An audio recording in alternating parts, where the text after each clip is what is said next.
You know that feeling when someone tells you they borrowed something without asking? Well, imagine walking up to your own business one morning to find dozens of cars parked all over your private property and a smug HOA president telling you they've kindly decided to use your space for their overflow parking. That's exactly what happened to me, and let me tell you, they had no idea who they were messing with. By the end of this story, every single one of those cars would be towed, and that HOA would learn a valuable lesson about respecting private property rights. Before we jump back in, tell us where you're tuning in from, and if this story touches you, make sure you're subscribed, because tomorrow I've saved something extra special for you. Life as the owner of Phoenix Logistics wasn't always this dramatic. My name is Alex Chen, and I'd spent the last decade building my freight forwarding business from the ground up. Our warehouse, situated in the quiet outskirts of Maple Ridge, Colorado, was the heart of our operation. It wasn't just any warehouse.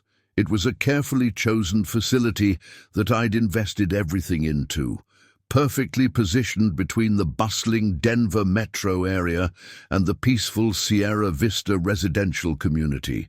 The 40,000 square foot facility, with its recently repaved parking lot and newly installed LED security lighting, was my pride and joy. I'd specifically chosen this location because it offered everything we needed: easy highway access for our trucks, ample parking for our fleet and employees, and enough distance from residential areas to avoid any conflicts with neighbors. The parking lot alone could accommodate 35 vehicles comfortably, with dedicated spaces for our delivery trucks and clear access to our loading docks. Every morning, I'd arrive at 6:30 a.m. sharp, usually being the first one there. I'd park in my usual spot near the side entrance, grab my coffee from the cup holder, and spend a few quiet moments reviewing the day's shipping manifests before my team arrived. The morning sun would cast long shadows across the empty parking lot, and I'd watch as our early shift workers would gradually fill in the spaces, perfectly organized according to the parking plan we'd implemented last year. Sarah, my operations manager, would typically arrive by 7 a.m., and we'd have our morning briefing about incoming shipments and any special handling requirements for the day. Our drivers would start arriving around 7:30 a.m., and by 8 a.m., the warehouse would be humming with the familiar sounds of forklifts, safety beepers, and the efficient movement of cargo that we'd become known for in the industry. We'd worked hard to establish a reputation for reliability and precision. Our clients, ranging from local businesses to major retailers, trusted us with their valuable cargo, and our organized parking system was just one small part of our well-oiled machine. The property itself represented everything I believed in: order, efficiency, and respect for proper procedures. The Sierra Vista community had been there before we moved in, of course. It was an upscale development of about 300 homes, managed by the Sierra Vista Homeowners Association. While our warehouse shared a border with their community, we'd never had any real interaction with them. The previous owner had installed a professional landscaping buffer between our properties, a row of mature Colorado blue spruces that provided a natural barrier and maintained everyone's privacy. I'd occasionally see residents walking their dogs along the public sidewalk that ran past our property, and we'd exchange polite nods.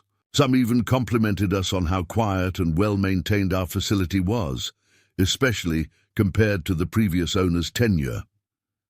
I took pride in being a good neighbor, ensuring our operations never disrupted their community's peace and quiet. That's what made what happened next so infuriating. There had been no warning signs, no hints of the chaos that was about to unfold, nothing to suggest that my Monday morning routine was about to be completely upended by what I can only describe as the most audacious display of entitlement I'd ever encountered. But as I turned into our parking lot that fateful Monday morning, I knew immediately that something was terribly wrong. The familiar sight of our empty parking lot, waiting for another day of organized operations, had been replaced by something that made my blood run cold. The sea of unfamiliar vehicles sprawling across our parking lot stopped me dead in my tracks. My hands tightened around the steering wheel as I slowly pulled up to what used to be my designated parking space, now occupied by a pristine white Tesla Model X with a Sierra Vista resident sticker prominently displayed on its rear window. I did a quick count. At least 25 vehicles I'd never seen before were scattered across our lot, many of them luxury cars and high-end SUVs. My first thought was that there must be some kind of local event I hadn't been notified about, perhaps a charity run or a community fair that needed temporary overflow parking. But as I crept through the maze of vehicles looking for any open space, the growing knot in my stomach told me this was something else entirely. Several cars had those Sierra Vista resident stickers, and they were parked with the casual confidence of people who expected to leave their vehicles there long-term. A massive delivery truck from one of our major clients, Thompson Electronics, was idling at the entrance, unable to navigate through the haphazardly parked cars to reach our loading dock. The driver, Mike, who'd been delivering to us for years, caught my eye and threw his hands up in frustration. I could see him reaching for his phone, presumably to call his dispatcher about the delay. Finding no proper parking spot, I was forced to leave my car in what was essentially a fire lane. As I stepped out into the crisp Colorado morning air, the full impact of the situation hit me. Not only were these cars blocking our essential operations, but they were also creating serious safety hazards. Some vehicles were double parked, others were blocking emergency access routes, and a few were parked so close to the building that they restricted access to our emergency exits. I pulled out my phone and started documenting everything. My reel. A state lawyer's voice echoing in my head about always having evidence. The morning sun cast long shadows across the lot as I photographed license plates, resident stickers, and the overall chaos of the situation. A sleek Range Rover was parked directly in front of our main loading dock, making it impossible for any trucks to unload their cargo. Another vehicle, a BMW 7 Series, was blocking the designated fire lane, a clear violation of state safety regulations. As I walked through the lot, I noticed something that made my blood boil even more. Fresh tire marks on our recently sealed asphalt. We'd just spent $15,000 resurfacing the lot last month, and now it was being torn up by unauthorized vehicles making tight turns in spaces never designed for residential parking. The sound of car doors shutting drew my attention to a middle-aged couple walking casually from their Mercedes toward the Sierra Vista community. They were dressed in expensive athletic wear, tennis rackets in hand, chatting and laughing as if this was their private country club parking lot.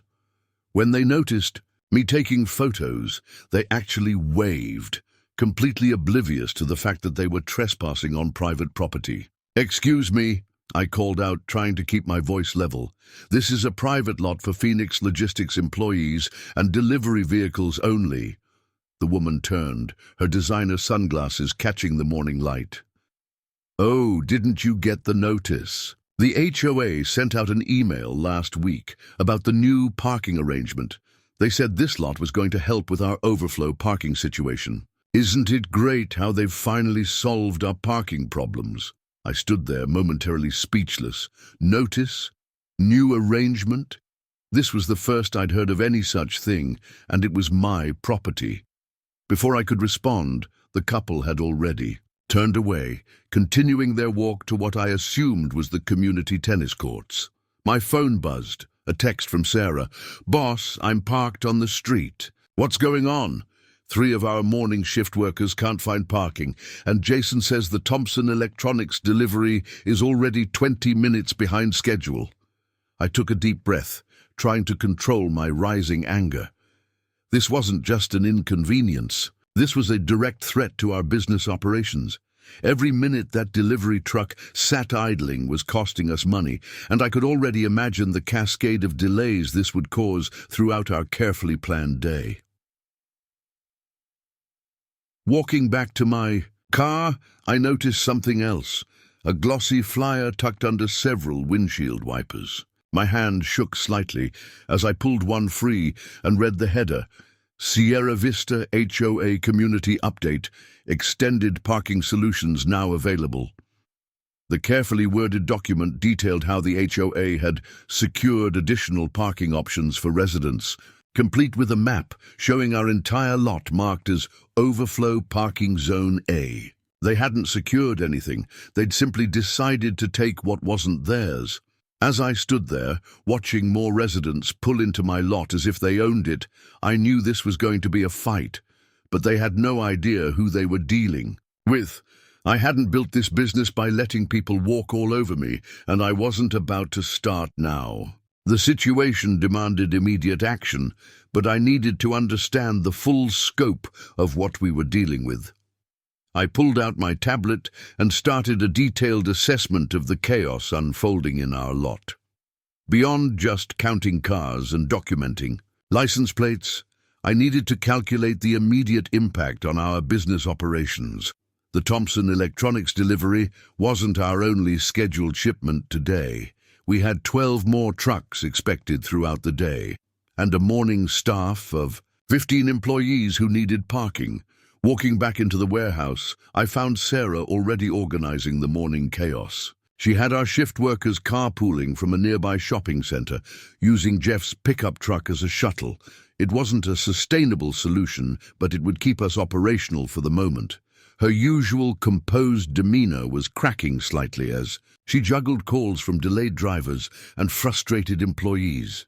"I've got the manifest here," Sarah said, handing me a clipboard. "We're looking at potential late fees from Thompson Electronics if we can't get their delivery processed in the next hour.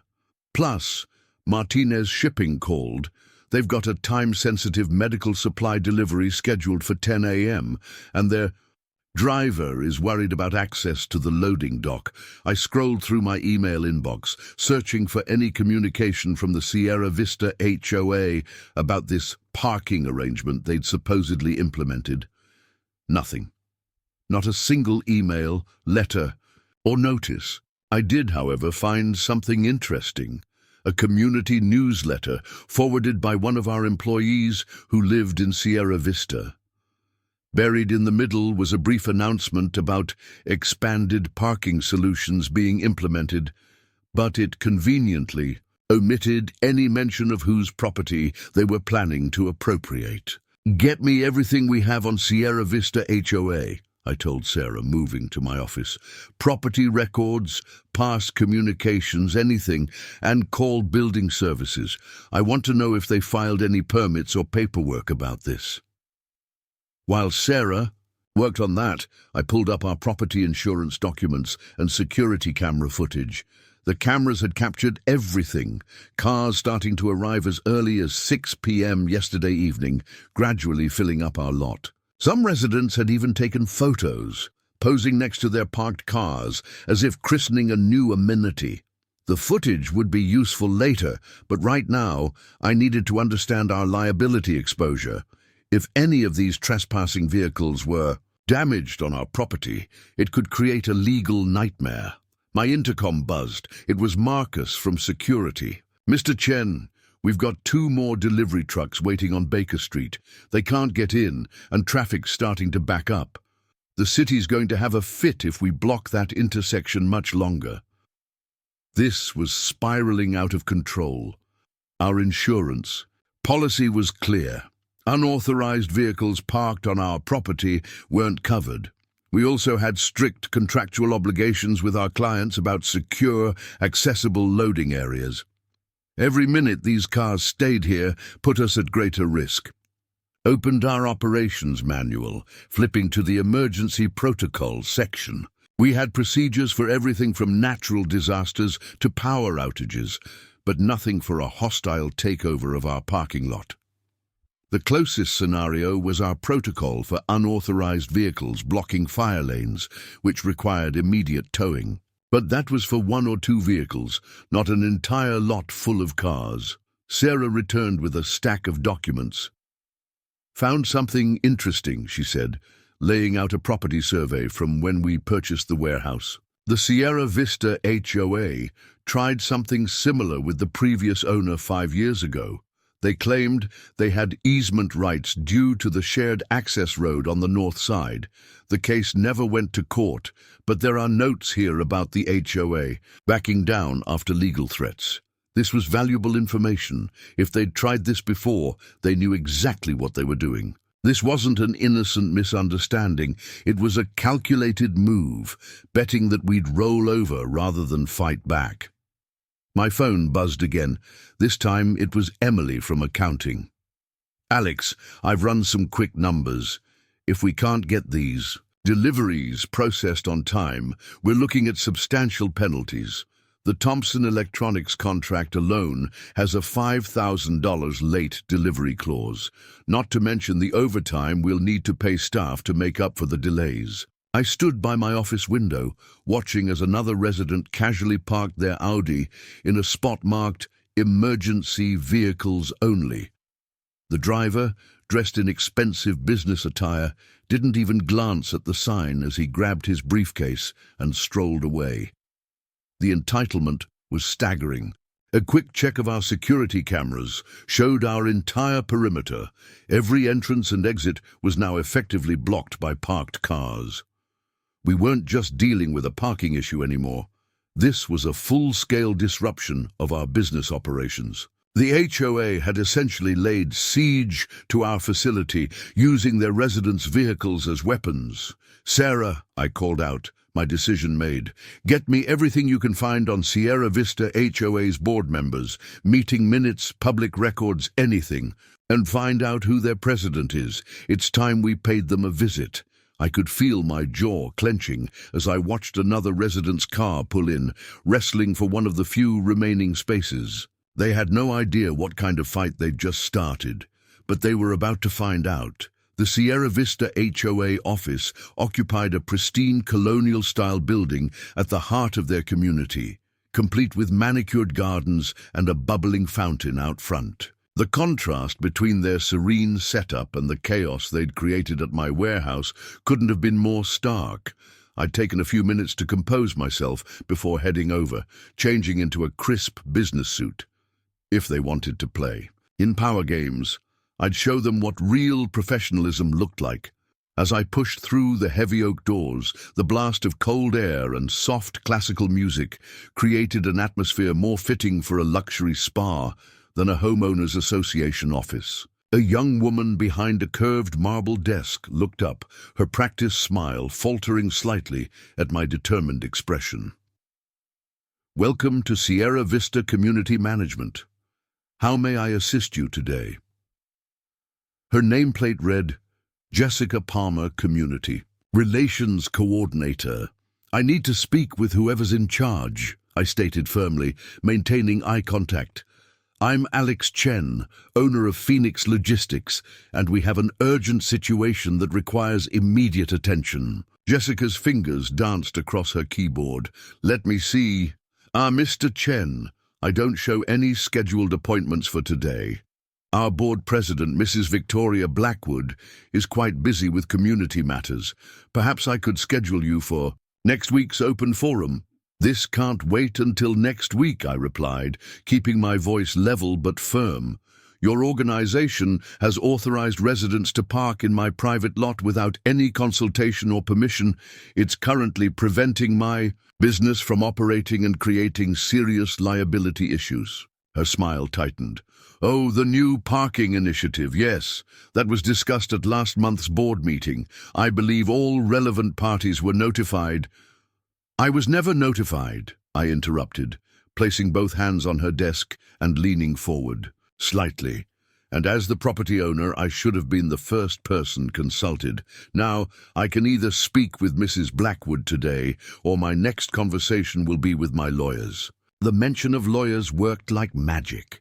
Jessica's smile disappeared completely as she reached for her phone. After a hushed conversation, she gestured toward a set of leather chairs. "Mrs. Blackwood will be available in 15 minutes. Would you like some coffee while you wait?" I declined the coffee, but used the waiting time productively, reviewing the documents Sarah had compiled. Victoria Blackwood had been HOA president for 3 years, during which time property values in Sierra Vista had increased by 40%. Her bio in the community newsletter painted her as a former corporate executive who'd found her calling in community enhancement and property value protection. 14 minutes later, I was counting, Jessica led me down a hallway lined with framed photos of Sierra Vista's carefully curated community events. At the end was a corner office with a view of the community's private park. Victoria Blackwood stood as I entered, every inch the executive in her designer suit and perfectly coiffed silver hair.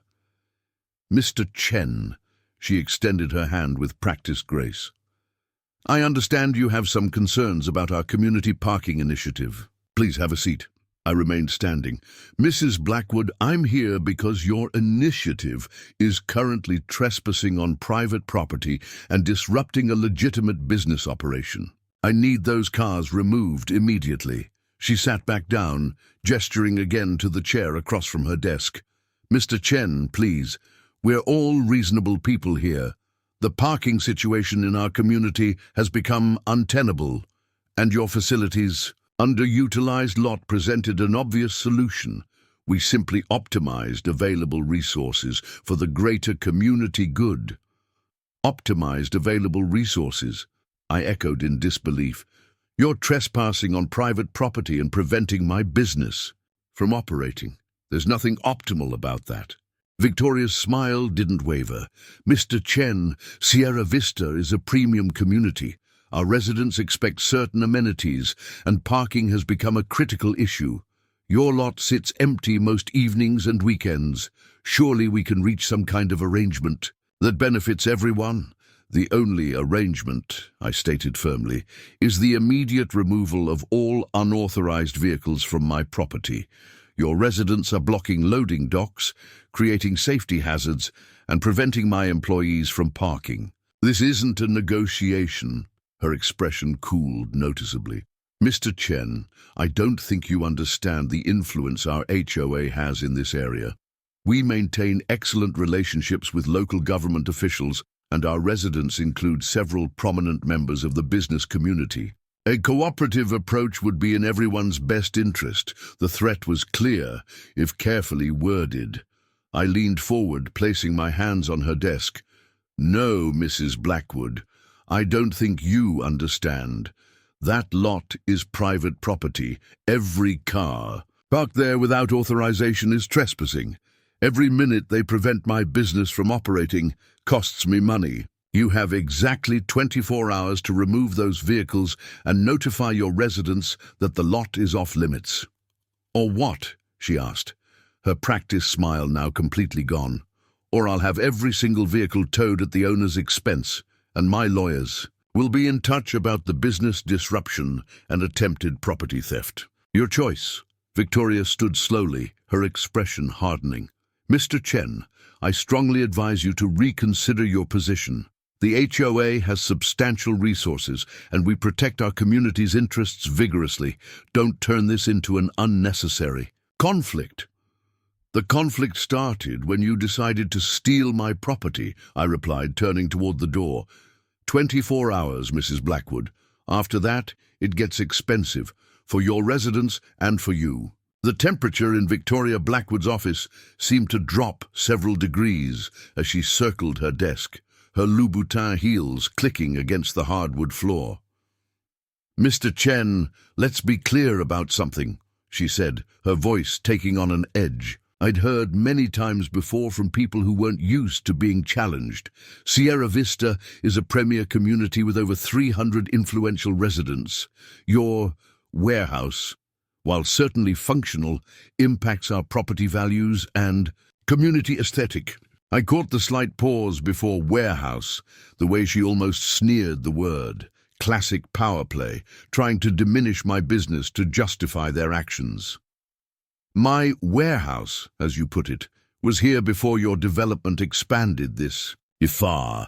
We've maintained a professional operation, kept the property pristine, and never caused any issues for your community. Precisely, she smiled, though it didn't reach her eyes. You've been a quiet neighbor, which is why we assumed you'd understand the community's needs. Our residents pay premium HOA fees for exclusive amenities. Parking has become a significant concern, especially with many households now having 3 or 4 vehicles. Your residents' parking problems are not my responsibility, I stated firmly. I have contracts with major companies, daily deliveries, and employees who need that space. Your actions are directly interfering with legitimate business operations. Victoria walked to her window, gesturing at the manicured landscape beyond. Mr. Chen, perhaps we got off on the wrong foot. The HOA board is willing to discuss compensation for the use of your lot. We could arrange a monthly fee, or perhaps consider purchasing the spaces we need outright. Not interested, I replied immediately. That lot is essential to my business operations. It's not for sale or rent. She turned back to me, her expression calculating. Everything has a price, Mr. Chen. Name yours. The audacity of her assumption that everything could be bought made my blood boil, but I kept my voice steady. Mrs. Blackwood, let me be absolutely clear. This isn't a negotiation. You have no right to use my property, no authority to grant parking privileges to your residents, and no position to negotiate from. Remove the cars within 24 hours, or I'll remove them for you. That would be extremely unwise, she said, her tone dropping to something approaching a threat. Many of our residents are lawyers, judges, city officials. Creating a confrontation would be unfortunate for your business interests. I pulled out my phone and pulled up the photos I'd taken earlier. You mean like this confrontation? I showed her pictures of the blocked loading docks, the fire lane violations, the cars parked in clearly marked emergency vehicle spaces. Or perhaps you'd prefer to discuss the liability issues you've created by encouraging residents to trespass on private property. I wonder how those same lawyers and judges would feel about your HOA's illegal actions when they're paying towing fees and legal costs. Victoria's composed facade cracked slightly. We sent notification of the parking initiative. No, I cut her off. You sent notices to your residents. You never contacted me, the property owner. You have no easement rights, no agreements, and no authority over my property. This isn't a community amenity you can simply appropriate because it's convenient. Mr. Chen, she tried again, her tone becoming condescending, surely we can reach a reasonable compromise. The community's needs are not my problem, I finished firmly. Your poor planning doesn't constitute an emergency on my part. I've given you 24 hours as a courtesy. After that, every vehicle on my property will be towed, and I'll bill the HOA for any business disruption and legal costs incurred. She moved back behind her desk, her posture stiffening. Very well, if that's your position, you leave us no choice but to protect our community's interests through other means. I suggest you consider carefully whether you want Sierra Vista as an adversary, Mr. Chen. We have considerable influence with local zoning boards, business licensing offices, and transportation authorities. Are you threatening me, Mrs. Blackwood? Not at all, she smiled thinly. Simply stating facts. Communities like Sierra Vista thrive because we work together. Those who choose not to cooperate often find it challenging to operate in this area. I reached into my jacket and pulled out a business card, placing it on her desk. Here's my lawyer's contact information.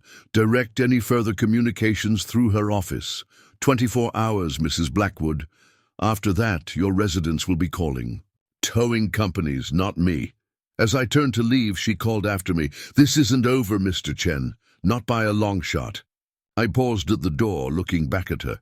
Actually, it is. You just don't know it yet. The drive back to my warehouse felt like navigating through a storm of emotions. Anger at the HOA's audacity, frustration at Victoria Blackwood's thinly veiled threats, and determination to protect what I'd built all swirled together as I gripped the steering wheel. But beneath it all was a cold, calculating focus. If they wanted a fight, I'd give them one they wouldn't forget. Pulling into the still crowded lot, I noticed several new vehicles had arrived during my absence. A bright red Porsche was now blocking our emergency exit, and someone had managed to squeeze a Range Rover between two delivery trucks, making it impossible for either to move. The situation was deteriorating by the minute. Inside the warehouse, I found Sarah had transformed our conference room into a makeshift command center. Maps of the property were spread across the table, security camera feeds displayed on the wall-mounted screens, and a whiteboard listed the day's disrupted deliveries and their associated costs. "How'd it go with the HOA, Queen?" Sarah asked, looking up from her laptop. "About as well as you'd expect," I replied, loosening my tie. "They're not backing down. In fact, they're threatening to make things difficult for us if we don't play along with their parking initiative." I filled her and the other managers in on my conversation with Victoria Blackwood. "They can't do this." Marcus from security interjected, "I've got 3 drivers refusing to make deliveries until we clear the access routes. Johnson Medical Supply just called. They're threatening to cancel their contract if we can't guarantee secure loading dock access by tomorrow." I nodded, pulling out my phone. "Get me the latest numbers. How many unauthorized vehicles are currently on the property?" Sarah consulted her tablet. 47 as of 10 minutes ago.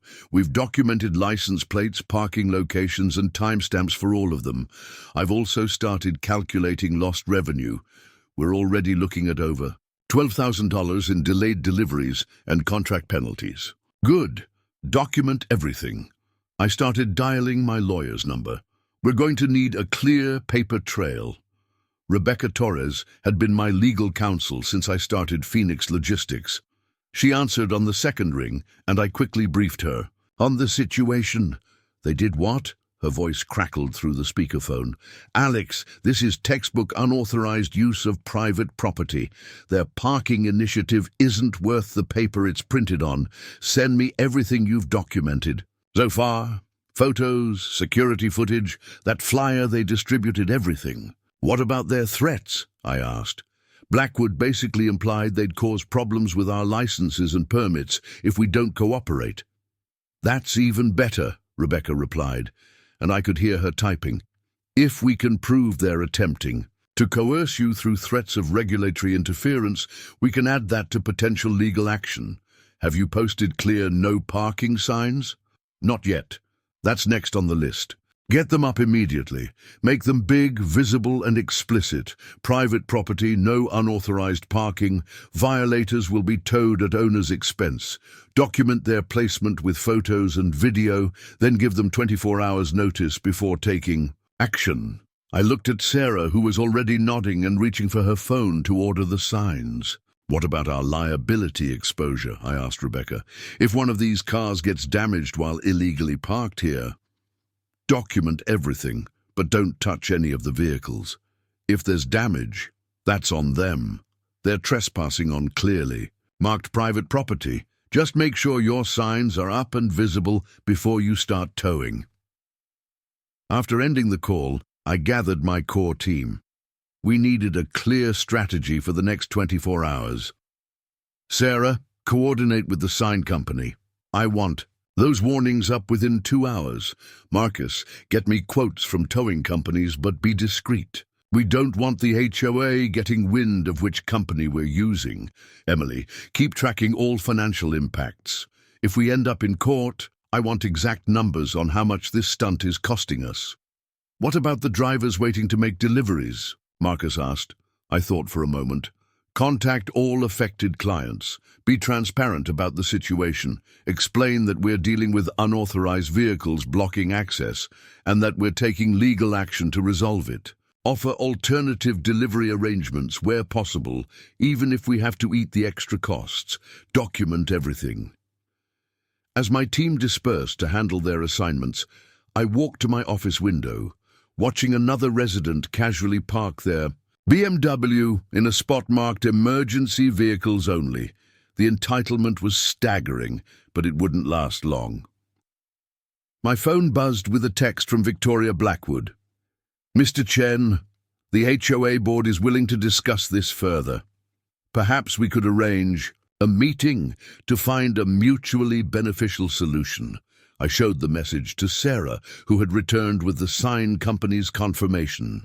They're getting nervous, she observed. Good, I replied, putting the phone away without responding. They should be. How long until the signs arrive? 90 minutes. I ordered 30 of them, enough to cover every entrance and major parking area. I nodded, satisfaction mixing with grim determination.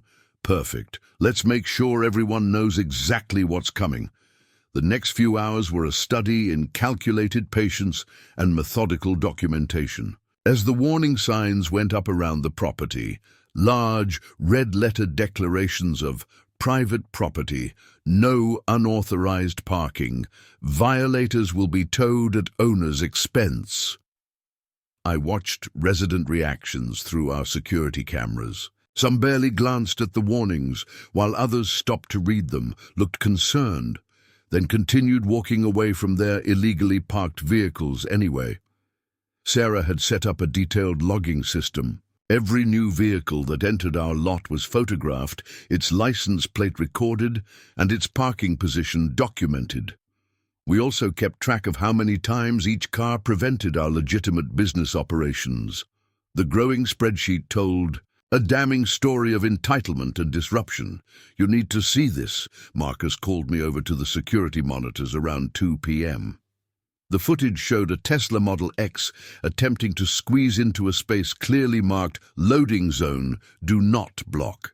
The driver, a man in an expensive suit, actually got out to check if he'd scratched his car against our safety bollards that were there specifically to prevent vehicles from blocking crucial delivery areas. Got his plate? I asked. Better. Than that, Marcus grinned. Watch this part. The footage continued to show the man taking a photo of our new warning sign, then making a phone call. Though we couldn't hear the conversation, his animated gestures made it clear he was complaining to someone. A few minutes later, my phone buzzed with another text from Victoria Blackwood. Our residents are expressing concern about your hostile signage. This aggressive approach is unnecessary. I showed the message to Sarah, who had been tracking all communications. Add it to the file, I said, and make sure we keep the footage of that Tesla driver. It proves they're seeing the warnings and choosing to ignore them. Throughout the afternoon, we observed a pattern emerging. Residents would pull in, see the signs, and either make phone calls or take photos. Some would hesitate before parking, but almost none actually chose to leave. It was as if they believed the HOA's authority somehow trumped private property rights. Check this out, Emily called from her desk. She'd been monitoring the Sierra Vista community Facebook group through an employee who lived there. They're discussing us right now. The posts ranged from indignant to threatening. One resident, identifying herself as a local judge's wife, declared that this kind of business hostility won't be tolerated in our community. Another suggested organizing a boycott of any company that used our logistics services. The entitlement was staggering. Around 4 p.m., we received what seemed to be the HOA's first attempt at retaliation. A city bylaw officer showed up, claiming they'd received complaints about commercial vehicles creating noise disturbance.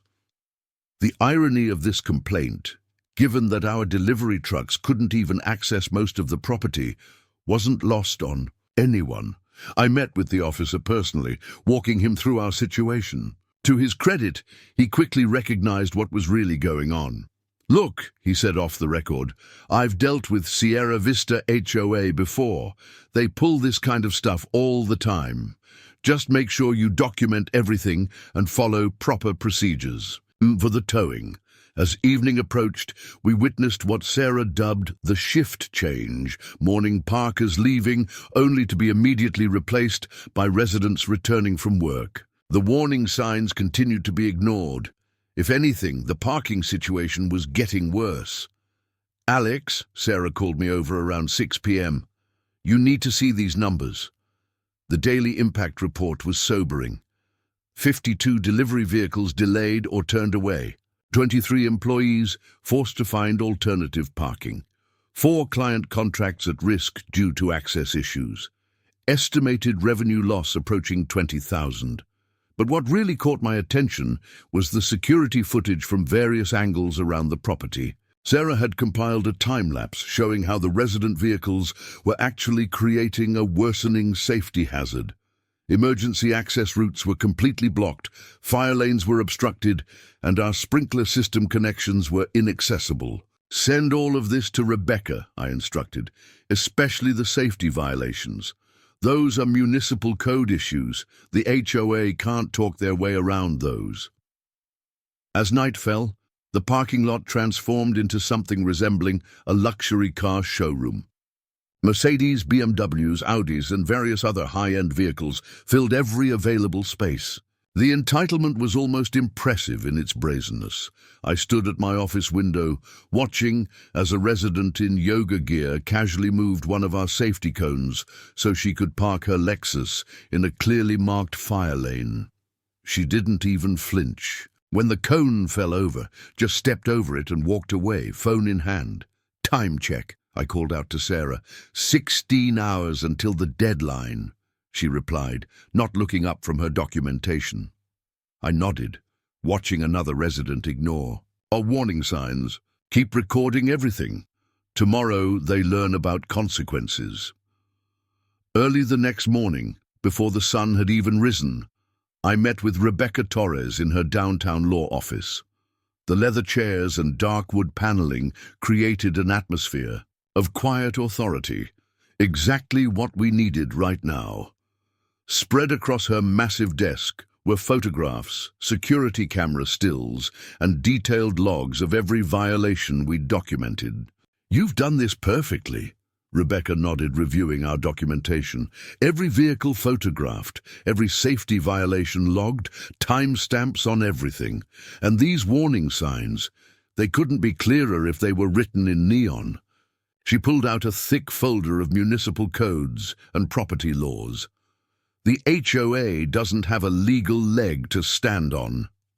I leaned forward, studying the highlighted sections of code she'd prepared. "What about their threats of regulatory interference?" Blackwood wasn't subtle about using their connections against us. Rebecca's smile was predatory.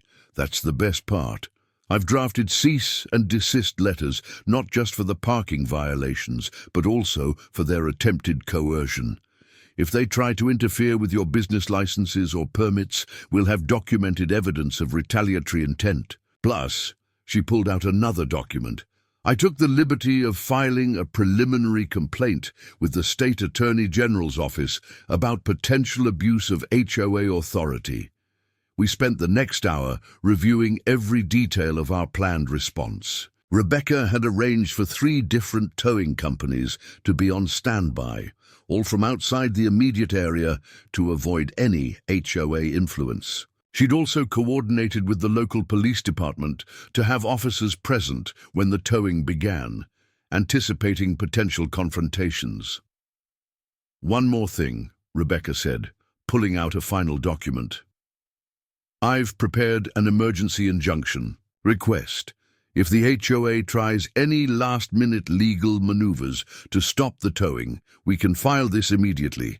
It details all their violations and the immediate harm their actions are causing to your business." Back at the warehouse, I gathered my management team for a final strategy session.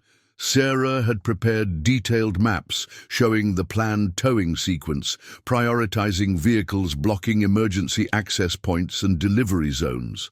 Marcus had coordinated with our security team to ensure complete video coverage of the operation. Listen up, I addressed the team.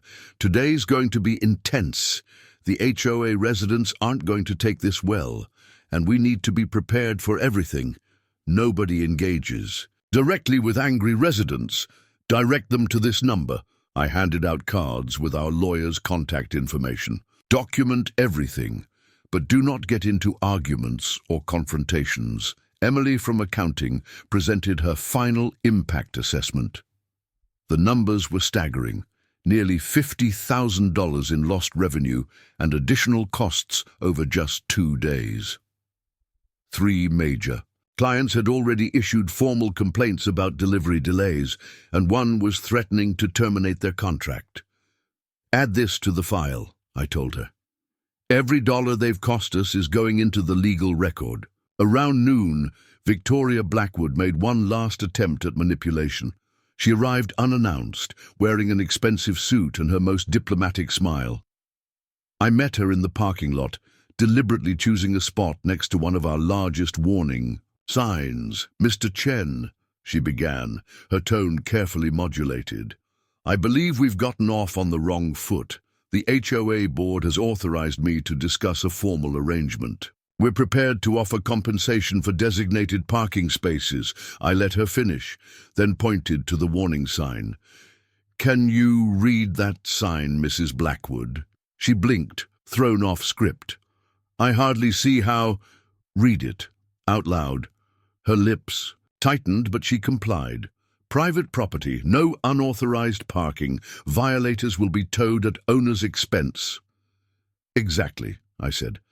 "Those signs have been up for over 24 hours. Every resident who's parked here has seen them. You've had ample time to notify your community. What happens next is entirely your responsibility." "This is your final decision?" she asked, her diplomatic mask slipping. "You're choosing confrontation over cooperation." "No, Mrs. Blackwood, you chose confrontation when you decided to steal my property. I'm simply enforcing my rights. I suggest you warn your residents. The towing begins in exactly 2 hours." As she stormed off to her car, Sarah approached with our final preparation checklist. Everything was in place. Tow truck stationed nearby, police notified, cameras rolling, all documentation updated and backed up. One last thing. Rebecca had arrived with a final set of documents. "I've prepared individual notices for each vehicle currently on the property. They detail the violation, the warning period, and the legal justification for towing. We'll place one on each vehicle before the trucks move in." I checked my watch. 1 hour and 45 minutes until deadline. Around us, the parking lot was full of luxury vehicles, their owners blissfully unaware of what was coming. Some residents were still pulling in, ignoring the warnings just as they had for the past day. "Start placing the notices," I told Sarah. "It's time they learned about consequences." With just 1 hour remaining before our deadline, I made one final attempt at diplomacy, not for the HOA's benefit, but to ensure our legal position was absolutely unassailable. I instructed Sarah to send an email to every HOA board member with timestamps and delivery receipts, reiterating the deadline and potential costs their residents would face. The email was clear and direct. "This serves as your final notice. All unauthorized vehicles must be removed from Phoenix Logistics private property by 2 p.m. today. Any vehicles remaining after this deadline will be towed at owner's expense. Current towing fees start at $350 per vehicle, plus daily storage fees. Additionally, vehicle owners may be subject to trespassing charges and civil penalties for business disruption." Sarah had barely hit send when my phone started ringing. It was Victoria Blackwood again, but this time her number was followed by 3 other HOA board members calling simultaneously. I put the phone on speaker so Rebecca could hear everything. "Mr. Chen." Victoria's voice had lost its usual polished tone. "This is completely unnecessary. Do you realize how much disruption you're about to cause? We have residents in important meetings, others at medical appointments. You can't just tow their vehicles without proper notice." "Proper notice?" I replied, my voice level. Like the notice you gave me before commandeering my property, we have documented evidence of every warning sign, every communication, and every instance of your residents choosing to ignore those warnings. Your residents have had over 24 hours to move their vehicles. The community will not stand for this kind of hostile action, she threatened. We have residents who sit on city councils, who serve as judges. Perfect, Rebecca cut in, identifying herself as my legal counsel. Please continue listing the ways you plan to abuse official positions to retaliate against a legitimate business enforcing its property rights. I'm recording this call.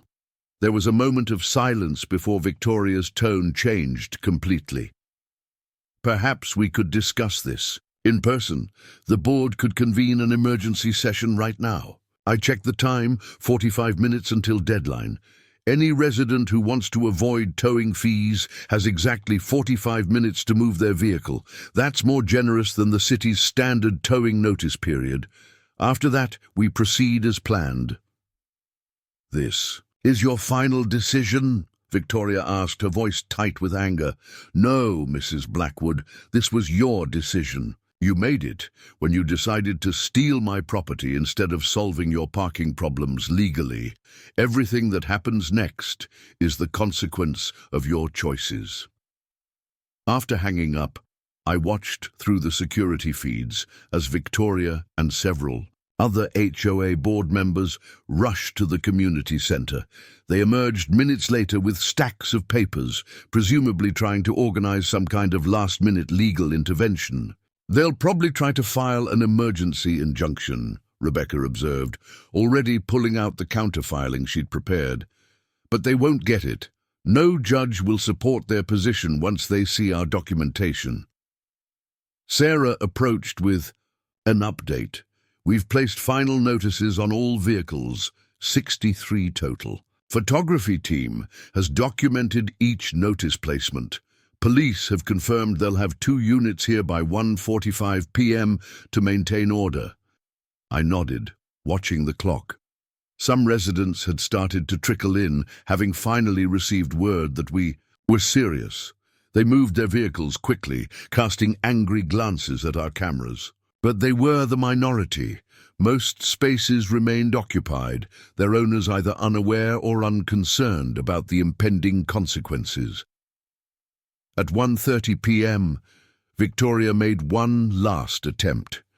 She arrived with another board member who introduced himself. As a corporate attorney, they demanded to speak with me personally. Mr. Chen, the attorney began, I must advise you that the HOA is prepared to seek significant damages if you proceed with this action. The disruption to our residents' lives is entirely self-inflicted, Rebecca interrupted, appearing beside me. Your HOA authorized and encouraged residents to trespass on private property, ignored multiple warnings, and attempted to coerce compliance through threats of regulatory interference. Would you like to explain that strategy to a judge? The attorney faltered, looking down at his papers. Victoria stepped forward, her designer heels clicking on the pavement. Alex, she said, dropping the formality, please, we can work something out. The community is willing to pay for parking privileges. We can draw up a proper agreement right now. I looked at my watch. 20 minutes until deadline. Mrs. Blackwood, you had multiple opportunities to handle this professionally. Instead, you chose to take what wasn't yours and threaten me when I objected. Now you can deal with the consequences. They left with 15 minutes to spare, Victoria already on her phone, presumably trying to organize some last-minute intervention. But we had prepared for everything. The tow trucks were in position, the police had arrived, and our cameras were recording every angle. Time check? I called out to Sarah. 10 minutes to deadline, she replied. Tow operators are standing by. The next 10 minutes would change everything. Either the HOA would finally acknowledge they couldn't simply take what they wanted, or they'd learn that lesson the hard way. As the final minutes ticked down, our documentation team moved through the parking lot like a well-oiled machine. Each vehicle was photographed from multiple angles, with special attention paid to the warning notices clearly visible on their windshields.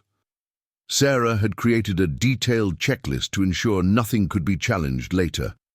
Vehicle 42, she called out, reading from her tablet. BMW X7 black, license plate Sierra Victor Hotel 859, parked in marked fire lane, blocking access to emergency equipment. Warning notice placed at 1:15 p.m., photographed at 1:16 p.m. Owner observed reading. Notice at 1:22 p.m. but left vehicle in place. Marcus followed behind with the video camera, capturing continuous footage of each vehicle, the violations, and the numerous warning signs posted throughout the property. We weren't just building evidence, we were creating an airtight record of willful disregard for private property rights. "Got something interesting here," Emily called out, waving me over to a Mercedes GLS blocking our main loading dock. "Look at the dashboard. There, clearly visible through the windshield, was a printed copy of the HOA's original parking directive. It explicitly stated that Phoenix Logistics Lot was now designated as Community Overflow Parking Zone A and assured residents they had full authority to park there.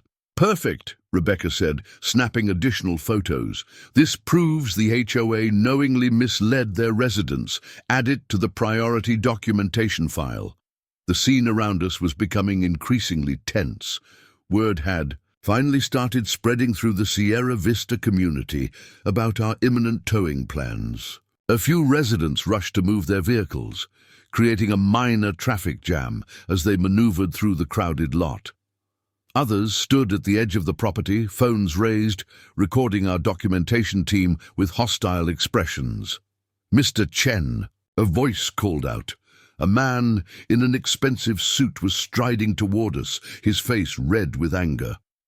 "That's my Porsche you're photographing. I'm an attorney, and I'm telling you right now, if you touch my car, you'll be facing a lawsuit before sundown." Rebecca stepped forward, her professional demeanor unwavering. "Sir, your vehicle is parked illegally on private property, blocking a marked emergency access route.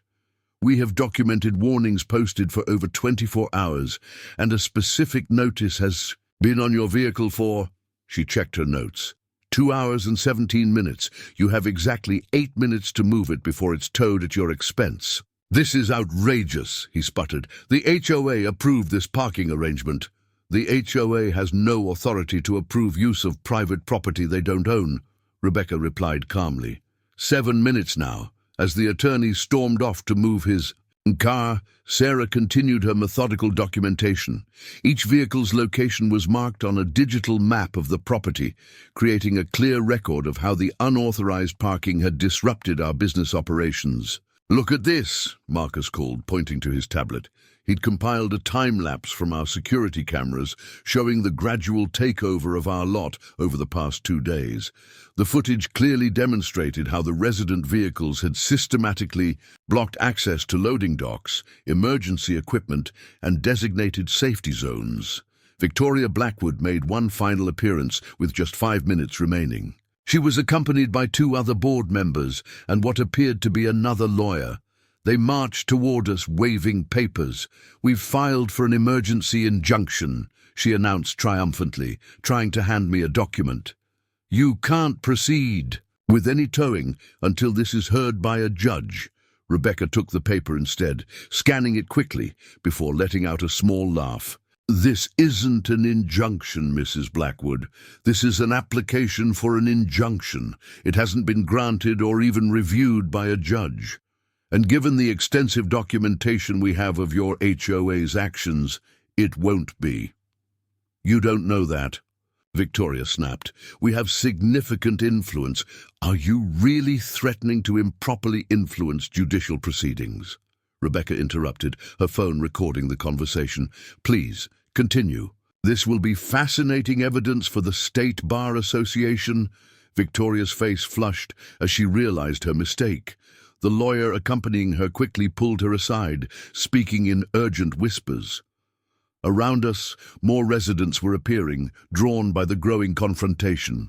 2 minutes to deadline. Sarah announced loudly, making sure her voice was captured by our recordings. All unauthorized vehicles must be removed immediately to avoid towing. I watched as a few more residents rushed to move their cars, but the majority of vehicles remained in place. Their owners either weren't present or were choosing to call our bluff. They were about to learn an expensive lesson about the difference between HOA authority and actual property rights. Deadline approaching, Sarah continued her countdown. 1 minute remaining. All towing fees will be charged to vehicle owners, starting at $350 per vehicle plus daily storage fees. Victoria and her entourage stood their ground, apparently believing their presence would somehow prevent what was about to happen. Behind them, I could see the tow trucks beginning to move into position. Time? I asked Sarah, my voice clear for the recordings. Deadline reached, she replied. 2:00 p.m. exactly. I nodded to Marcus, who raised his radio. Begin Operation Clean. Sweep. The next few minutes unfolded like a carefully choreographed dance. 5 tow trucks rolled into position, their lights flashing in the afternoon sun. Each driver had been thoroughly briefed on our documentation requirements and priority sequence. The police officers who had arrived earlier moved to establish a safety perimeter, anticipating the reaction we knew was coming. Start with the fire lane violations, I instructed the lead tow operator, a seasoned professional named Ray. Any vehicle blocking emergency access points goes first, then we clear the loading docks. Ray nodded, consulting the detailed map Sarah had prepared. Each vehicle was numbered and color-coded based on its violation severity. We'll document everything from our end too, he assured me. Been dealing with HOAs for 20 years. Know exactly how to handle this. Victoria Blackwood's face had gone from confident to ashen as she watched the tow trucks deploy. You can't do this, she protested, her voice rising. These are prominent community members' vehicles. Do you have any idea? Mrs. Blackwood, Rebecca interrupted, still recording. I suggest you contact your residents immediately and advise them where to retrieve their vehicles. The towing company's information is clearly listed on every notice we placed.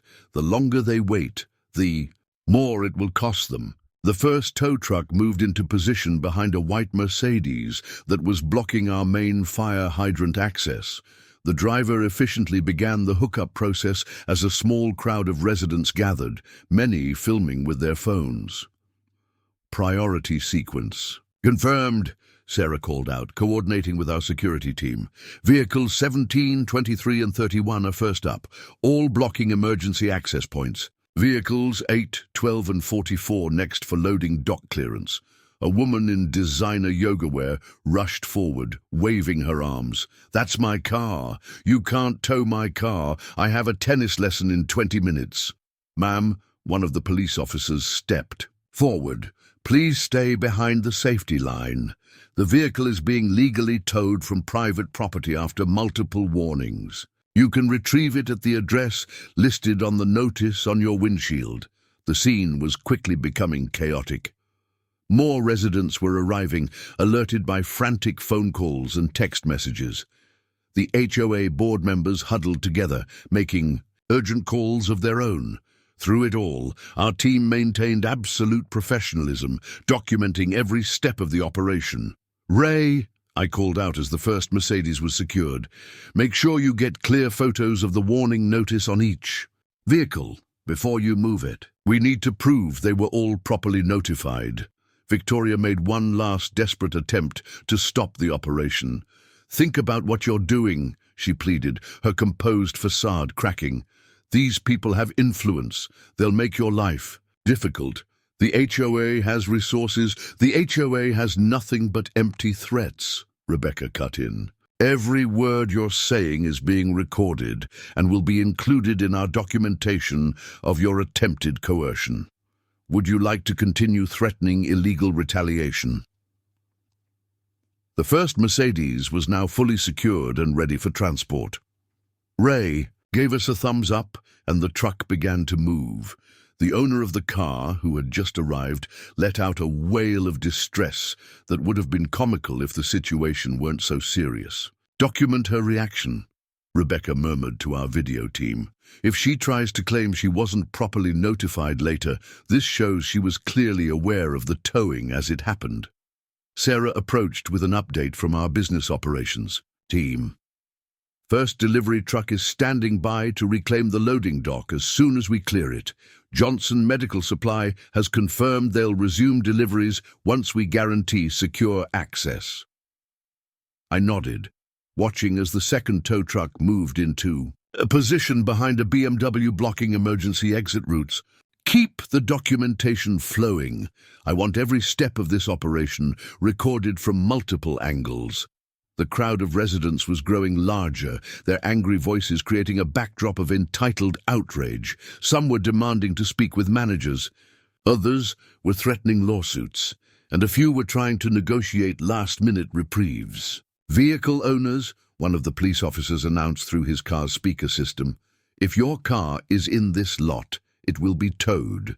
You can avoid additional fees by removing it immediately. Otherwise, retrieval information is available at the posted addresses." "Alex," Marcus called out urgently, "we've got movement at the HOA office. Looks like they're trying to organize some kind of group response." Through our security cameras, we could see a larger group forming at the community center. Victoria's reinforcements were apparently arriving, probably more lawyers and influential residents thinking they could intimidate us into stopping. "Doesn't matter," I replied firmly. "We're fully within our rights, and we're not stopping until every unauthorized vehicle is removed. Keep the cameras rolling and maintain the perimeter." The afternoon sun cast long shadows across our parking lot as we watched the first wave of towing operations unfold.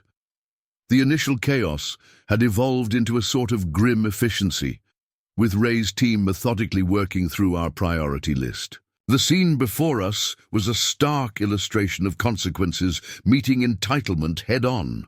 "First 6 vehicles are clear," Sarah reported, updating our tracking system. "Loading dock Alpha is now accessible. Johnson Medical Supply's truck is moving." Into position, I stood at the edge of the lot, observing the operation while Rebecca documented everything.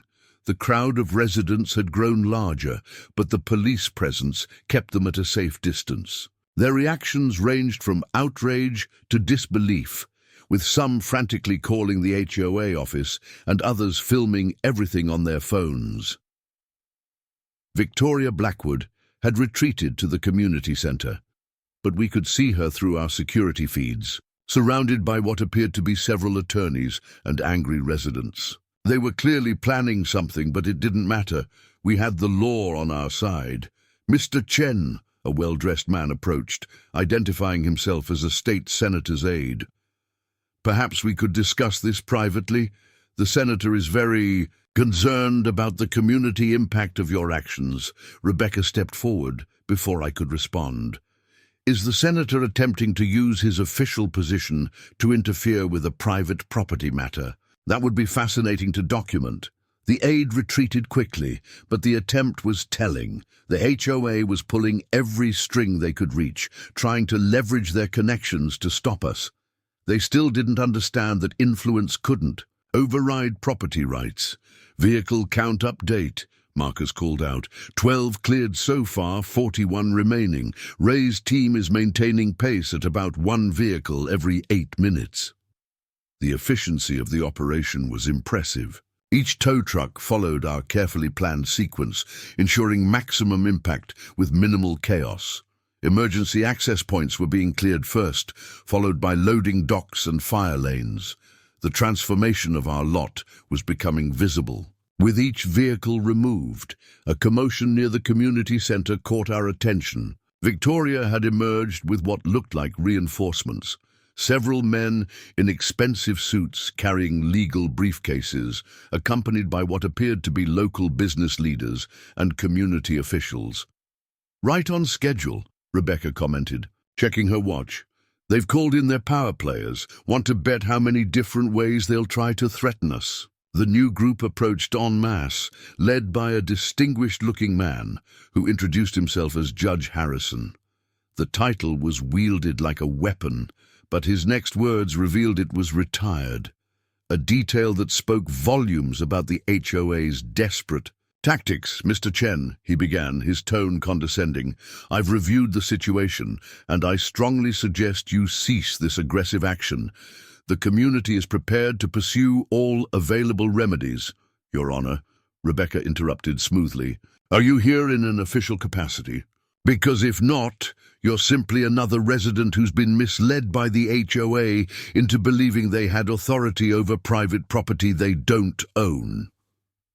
The former judge's face reddened, but before he could respond, another tow truck pulled away with a BMW X7, its owner trailing behind, taking photos and making threats. The sight seemed to energize Victoria, who pushed forward through her group of supporters. "This is your last chance," she declared, trying to project authority despite her clearly rattled state. "Stop this now, or you'll never do business in this area again. We have connections."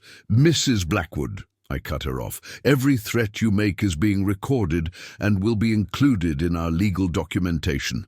Would you like to continue providing evidence of attempted coercion, or would you prefer to help your residents locate the towing company's office?" The sun was setting now, casting an orange glow across the increasingly empty parking lot. Each removed vehicle revealed another piece of our property, like an archaeological dig, uncovering what had been buried under layers of entitlement. "Time." "Check," I called out to Sarah. 5 hours into operation," she reported. 23 vehicles cleared, 30 remaining. All emergency access points are now accessible, 2 of 3 loading docks cleared. Estimated completion time around midnight if we maintain current pace. Victoria and her entourage stood watching, their earlier bravado deflating with each vehicle that was towed away. The reality was finally setting in. Their influence, connections, and threats meant nothing in the face of clear property rights and properly documented legal action. "They're starting to get it," Rebecca observed quietly. "Watch their body language. The lawyers are stepping back. The so-called influential community members are drifting away. They're realizing that all their connections can't help them here."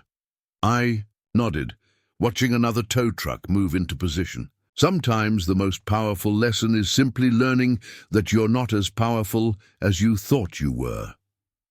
The night ahead would be long, but watching the HOA's facade of authority crumble was worth every minute.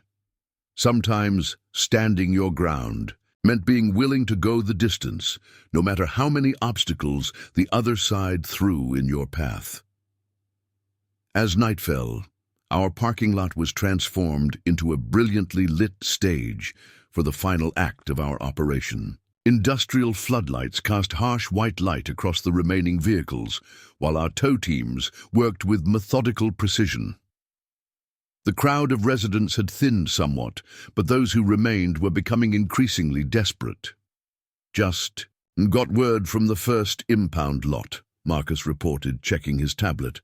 12 owners have already shown up to claim their vehicles.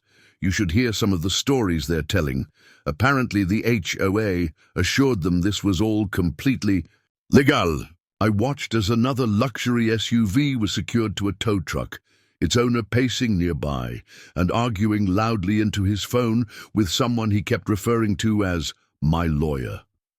The scene was repeating itself across the lot as reality finally sank in for the remaining vehicle owners. "Interesting development," Sarah called out, monitoring our security feeds. "Victoria's husband just arrived at the HOA office. Looks like he brought some kind of documentation with him." The cameras showed a distinguished man in his 60s carrying a thick portfolio as he rushed into the community center. Rebecca smirked. 10 to 1, those are property records they think will help them. Too bad we've already pulled every relevant document from the county assessor's office.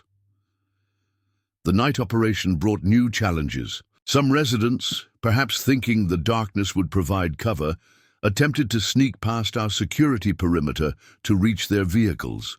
Others tried arguing that it was unsafe to tow vehicles at night, despite the professional lighting and safety measures we'd put in place. "Vehicle 37 secured," Ray announced through the radio. "Heads up, this one's registered to someone claiming to be a city council member. Might want to double-check the documentation." Rebecca was already moving, her camera capturing every angle of the vehicle, the warning notices, and the towing process. "Perfect," she said. "If they try to claim special treatment should have applied, we'll have proof they received exactly the same procedure as everyone else." Around midnight, Victoria made one final appearance. She looked exhausted, her perfectly styled hair now slightly disheveled, her designer suit showing the wrinkles of a very long day. Two men flanked her, her husband and another lawyer, both carrying stacks of papers. Mr. Chen, her husband, stepped forward, introducing himself as Richard Blackwood. "I've brought documentation proving the HOA's historical right-of-way access to this property. If you'll just review—" "A right-of-way easement," Rebecca interrupted, not even looking up from her tablet. "If it existed, which it doesn't, would allow passage through the property, not parking." "Would you like to try another legal theory?" The lawyer with them started to speak, but Victoria cut him off. Her voice had lost its commanding tone, replaced by something closer to desperation. "The residents are demanding answers. Some are talking about suing the HOA board. You have to understand our position."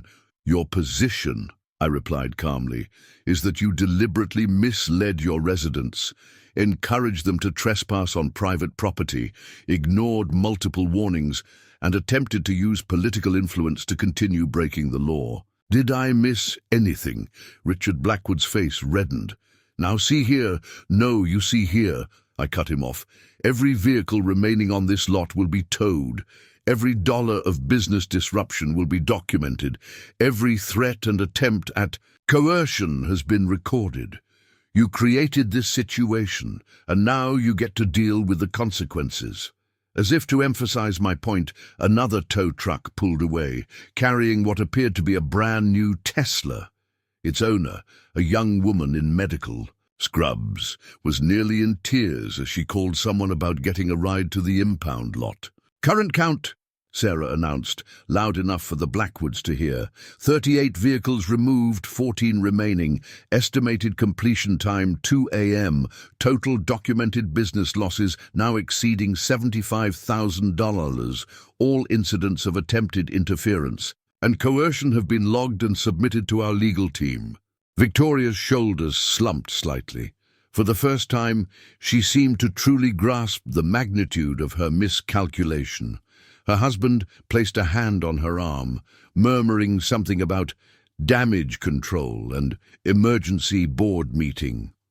"One last chance," Richard offered, his tone more conciliatory.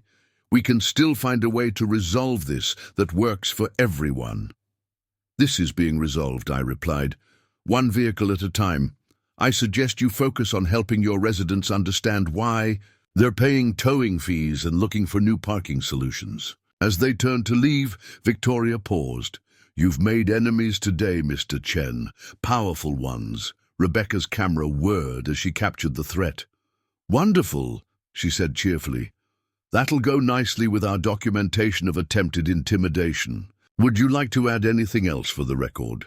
By 2:30 a.m., the final vehicle was being hooked up to a tow truck. The night had been long, but the transformation of our parking lot was complete. Where chaos had reigned just hours before, order was finally restored. But I knew this wasn't the end. It was merely the beginning of the response we'd have to manage.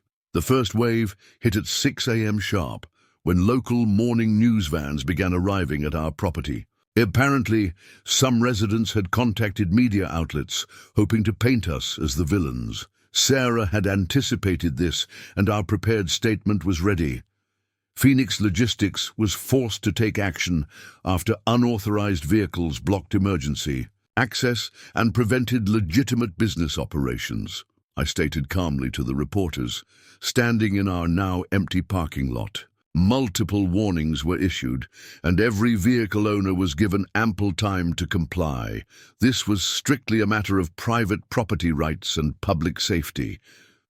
The reporters pressed for more dramatic quotes, hoping to spin the story into a David versus Goliath narrative, though they seemed confused about which side was which. A young reporter from Channel 7 tried particularly hard to paint us as the corporate bullies, but these were local residents, families who needed parking.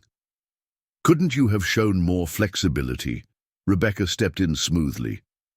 Phoenix Logistics employs 35 local residents who were prevented from doing their jobs. We handle medical supply deliveries that were delayed. Emergency vehicle access was blocked. The real story here is about an HOA that endangered public safety by encouraging residents to trespass on private property. The second wave arrived around 8 a.m. as residents began returning to retrieve personal items they'd left in their vehicles. They were directed to the various impound lots, but many tried arguing with our staff first. Each interaction was carefully documented, adding to our growing file of evidence. "You don't understand," one woman pleaded, her designer handbag clutched tightly. "My daughter's insulin is in that car. The HOA said this parking was approved." We'd prepared for medical emergencies too. Sarah had a direct line to each impound lot, and genuine medical needs were being expedited. But each case was verified and documented. We'd learned some residents would say anything to avoid the towing fees. The third wave was more organized. Around 10 a.m., a group of residents arrived with signs, attempting to stage a protest in front of our facility. Their placards read, "Stop corporate bullying and protect community rights," completely missing the irony that they were the ones who had attempted to bully us into surrendering our property. The police, still on site, kept the protesters on public property. Our cameras recorded everything, including several protesters who, without any sense of irony, parked their cars in a nearby shopping center lot and walked over to complain about parking rights. "Got something interesting," Marcus called out, monitoring social media. The Sierra Vista community Facebook page had exploded overnight. Residents were sharing their towing costs, ranging from $350 to over $500, depending on the vehicle size and time of retrieval. But more importantly, they were beginning to ask questions about the HOA's role in the debacle. "Look at this post," he showed me his tablet. A resident had shared the HOA's original parking directive, pointing out that it had effectively guaranteed something the HOA had no right to promise.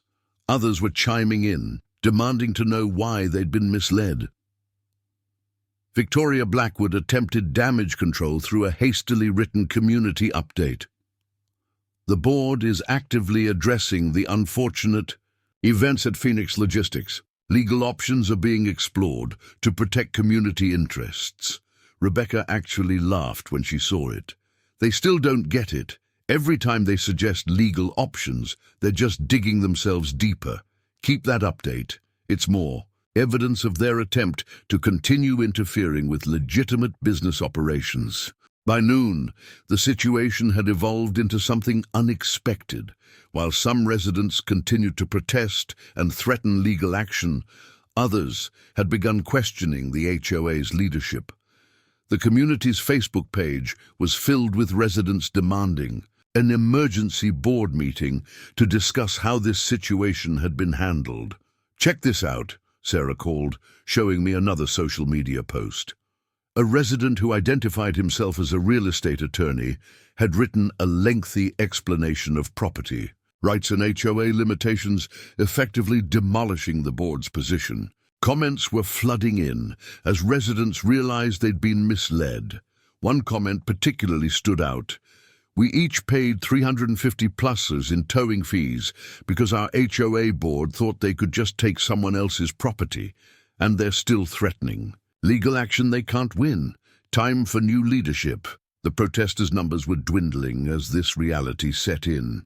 Even the local news crews were changing their angle, now focusing on the HOA's overreach rather than our enforcement of property rights. A reporter who had tried to paint us as villains earlier was now requesting an interview about HOA abuse of power. "Sir," Marcus called out urgently, "you need to see this." He pulled up a new post from the community page. Someone had shared an email chain showing that the HOA board had been warned by their own legal counsel that they had no right to authorize parking on our property. They'd ignored the advice, believing their influence would prevent any serious pushback. The leaked email chain set off a firestorm within the Sierra Vista community. By mid-afternoon, residents weren't just angry about their towing fees. They were furious about being deliberately misled by their own HOA board. The protests in front of our facility had completely ceased, replaced by a growing crowd at the community center demanding answers. Victoria Blackwood attempted to control the narrative by calling an emergency board meeting, but this only made things worse. Our security cameras captured the scene as residents packed the community center's parking lot, many holding printouts of the leaked emails. "Turn on the local news," Sarah called out. Channel 7, which had tried to paint us as villains this morning, was now broadcasting live from the HOA meeting. The reporter's tone had shifted dramatically. "Residents are demanding answers after evidence emerged that the board knowingly authorized illegal parking on private property, leading to dozens of vehicles being towed." Inside my office, Rebecca was reviewing the leaked emails with growing satisfaction. "This is perfect," she said, highlighting sections on her tablet. They not only ignored legal advice, but actively conspired to use political influence to override property rights. The State Attorney General's office will be very interested in this. The confrontation reached its peak when Victoria attempted to start the emergency meeting with a prepared statement about exploring legal options. She was immediately shouted down by angry residents, many of whom were now facing hundreds of dollars in towing fees. "You knew!" one resident shouted, waving the printed emails. "You knew this was illegal and you did it anyway. Who's going to reimburse us for the towing fees?" Through our feeds, we watched as Victoria tried to maintain control of the meeting. Her usual poise was cracking as residents demanded explanations. Richard Blackwood attempted to intervene, suggesting the HOA would consider reimbursing towing fees. But this only triggered more outrage. "Consider?" Another resident stood up. "You got us into this mess by acting like you owned property you had no right to. We don't want you to consider anything. We want the entire board to resign." Sarah approached with another update from our documentation team. The impound lots report that 52 of the 53 towed vehicles have been claimed. Total fees collected exceed $20,000. We've also documented 18 attempts by residents to file police reports, all of which were rejected because the towing was legal. A commotion at our front entrance drew our attention.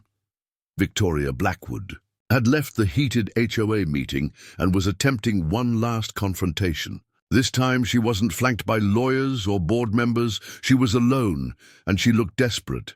"Mr. Chen," she called out as I met her in the lobby, "we need to talk. The situation is spiraling out of control."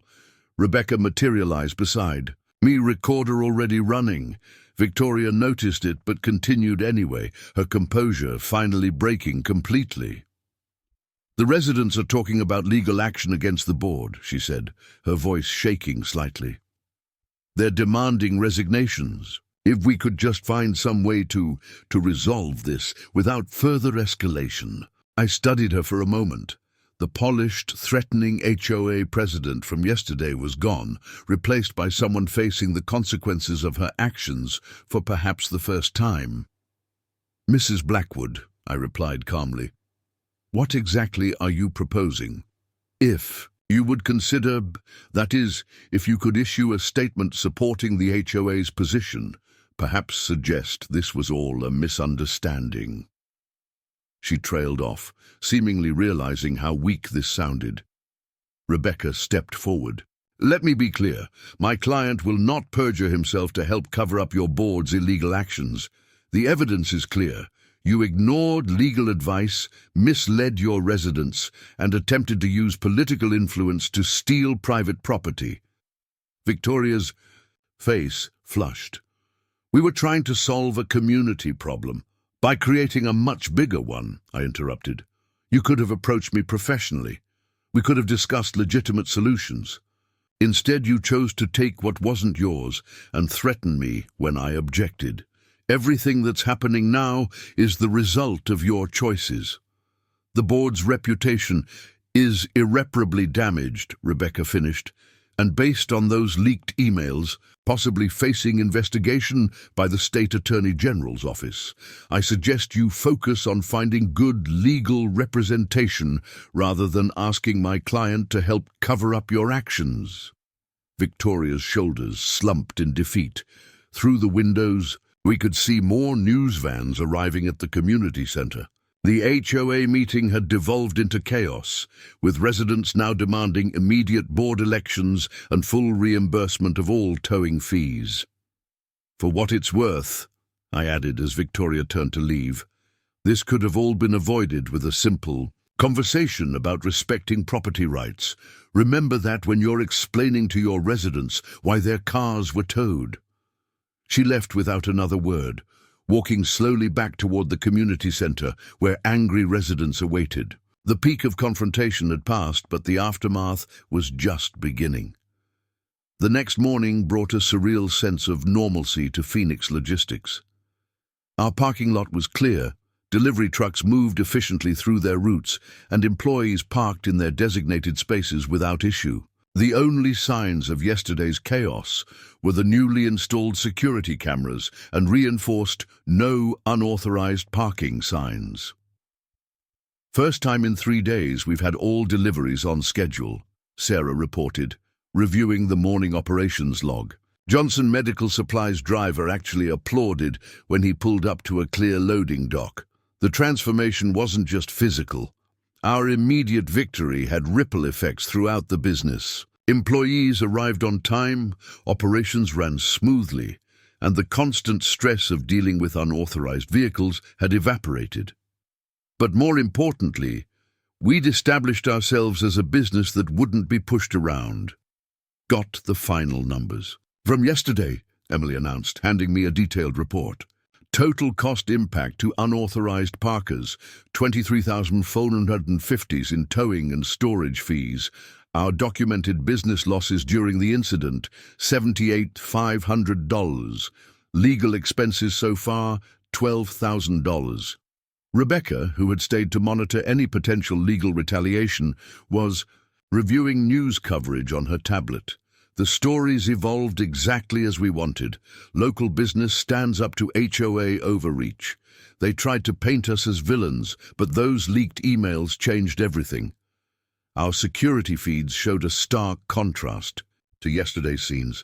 The few Sierra Vista residents who drove past our lot now gave it a wide berth, carefully avoiding even the appearance of considering it for parking. The message had been received loud and clear. "Check this out," Marcus called from his security station. He had pulled up the Sierra Vista Community Forum, where residents were sharing updates from an emergency HOA board meeting that had stretched late into the night. The results were significant. Victoria Blackwood had resigned as HOA president, effective immediately. 3 other board members had also stepped down. An interim board was being appointed until emergency elections could be held. The HOA was facing demands to reimburse all towing fees from their reserve fund. "There's more," Sarah added, showing me her tablet. A formal apology had been posted on the community website, acknowledging that the HOA had acted without authority and misled residents about the parking arrangement. It was signed by the remaining board members and included a promise to rebuild, trust and respect property rights. The victory felt substantial, but I knew better than to let our guard down. Keep the enhanced security measures in place, I instructed Marcus, and make sure we maintain detailed documentation of any attempted parking violations. Around noon, we received an unexpected visit from a small group of Sierra Vista residents. Unlike yesterday's angry protesters, these individuals seemed contrite. Their spokesperson, an elderly gentleman who introduced himself as Dr. Thompson, asked to speak with me. "Mr. Chen," he began, once we were seated in my office, "I represent a group of concerned residents who want to apologize for our community's actions. Many of us should have known better than to trust the HOA's assurances without questioning their authority." Rebecca, still present for legal protection, recorded the conversation as Dr. Thompson continued. "We're working to implement proper oversight of the HOA board and establish guidelines to prevent such overreach in the future. We also want to ensure there are no lingering hostile feelings between our community and your business." The gesture, while appreciated, prompted careful consideration. "Dr. Thompson," I replied, "I understand the residents were misled by their HOA board. My issue was never with individual community members, but with leadership that thought they or could simply take what they wanted through intimidation and influence." He nodded gravely. "The board's actions were inexcusable. We're already seeing the consequences. Property values are likely to be affected once word spreads about the HOA's behavior. But we're committed to rebuilding our community's reputation the right way." As they left, Sarah showed me another update from the community forum. Residents were organizing a committee to address their parking issues legally, including proposals to expand their own parking facilities or arrange legitimate agreements with willing property owners. The contrast between this approach and Victoria, Blackwood's strong-arm tactics, was striking. "Think they've learned their lesson?" Sarah asked, watching the residents walk back toward their community. "Some have," I replied. "The ones who understand that influence and entitlement don't override basic rights. Others," I gestured to our new security cameras, "will learn from the consequences if they try this again." Marcus approached with another update. "Sir, the towing company reports all vehicles have been claimed, final fees processed. And," he paused, checking his tablet, "the interim HOA board has requested a meeting to discuss proper protocols for any future community needs." I nodded, feeling the satisfaction of a battle well won. "Schedule it for next week. Let's show them how professional neighbors actually behave." Just when things seemed to be settling into a new normal, Victoria Blackwood's final act as HOA president landed on my desk. It was a formal letter, delivered by courier, threatening legal action against Phoenix Logistics for excessive force, business interference, and community disruption. The irony was palpable. "She just doesn't know when to quit." Rebecca sighed, reviewing the letter. "This is actually perfect for us. Every threat she makes just strengthens our position." She pulled out her tablet, showing me a growing file of evidence. "We've got documented proof of their illegal actions, attempted coercion, and now this, continuing harassment after they've been proven wrong." Sarah entered my office with another development. The local business association just called. Apparently, Victoria and Richard Blackwood have been making rounds, trying to convince other business owners to boycott our services. They're claiming we're hostile to community interests. I couldn't help but laugh at the absurdity. Are they really trying to paint us as anti-community because we stopped them from stealing our property? "It gets better," Marcus added, joining us with his security tablet. "They've been approaching our clients directly. Johnson Medical Supply just forwarded us an email from Victoria warning them about working with businesses that don't support local residents." Rebecca's eyes lit up. "That's tortious interference with business relationships. Add it to the file. We might need to consider a countersuit." The Blackwoods' desperate attempts at retaliation were having an unexpected effect. They were actually helping our business. Local companies, hearing about how we stood up to HOA overreach, began reaching out about using our services. Small business owners particularly appreciated seeing someone stand up to entitled behavior. "Got an interesting email," Emily reported, forwarding me a message.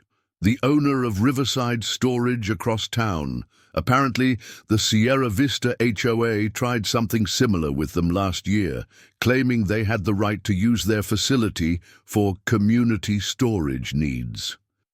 They backed down when the HOA threatened them. They want to know how we handled it."